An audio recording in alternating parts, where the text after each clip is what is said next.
Well, hello everybody! Now to start this video off, I need you to know, as the viewer, you need to understand I am not siding with Wooly or Sargon on this. Not only do I agree with both of them, in one way or another, but my channel couldn't handle the backlash. Anyway, in a book I'm reading called The South, A History by I.A. Newby, yeah, his name is actually Newby.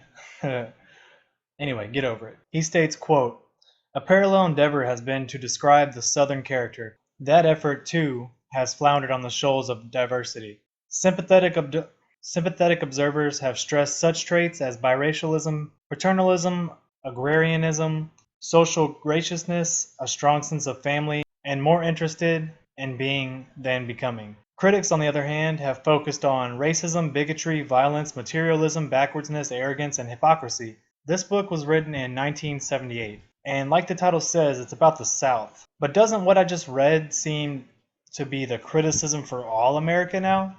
Being from Texas and being white, I've had to put up with being thought as a closeted racist from just about my birth. Now every white person is having to deal with it, especially white men. It's as though the South had actually won the war, and blacks are like still on the plantation in the regressive mindset. Even worse, feminist, intersectional feminist, push that the criticism I've just named only applies to white men, which to a sane person is wholly ridiculous and a hypocritically racist claim.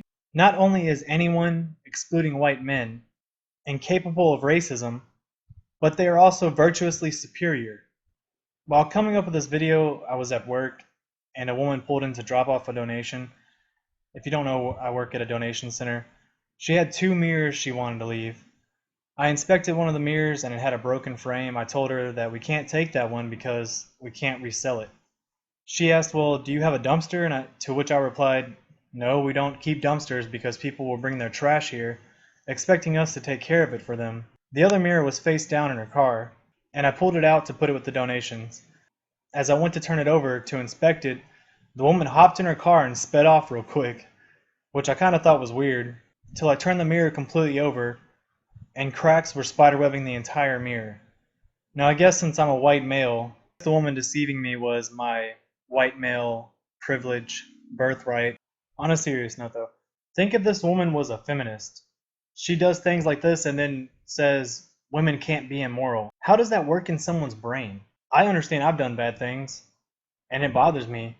I understand I'm capable of doing immoral or let's say despicable acts. I'm capable of being a heathen. All my friends are heathens, take it slow. Wait for them to ask you who you know.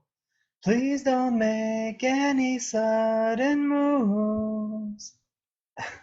Had to do a little acapella for you there. The reason people like me are fighting against these feminists is their claims are hypocritical. Their ideology is hypocritical. That only white men, or all men in some cases, can be heathens. Now shit, maybe if I was a woman, I would be on the feminist side. Who wouldn't want to get out of jail free card for immoral acts? So now my 2 cents on Wooly and Sargon. I don't know about all the facts that were presented in the arguments between Wooly and Sargon, but from what I've gathered from other people, this is what I have to say. I fall in the middle of their argument. I believe that the true equality feminist is being put on the back burners or ignored. They're being overshadowed by the famous or high-level rad femmes. These feminists are shaping young girls' minds into believing they're victims from birth. They're also shaping young boys' minds into believing they're evil monsters from birth, which these ideas are terrible. I don't really see the need for feminists involving themselves in American culture anymore, because their ideology is regressive and possibly psychologically harmful.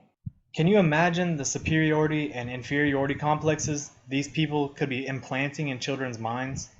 We, the smart people, who speak out against regressives, third-wave feminists, black lives supremacists, etc., really should attack these ideas.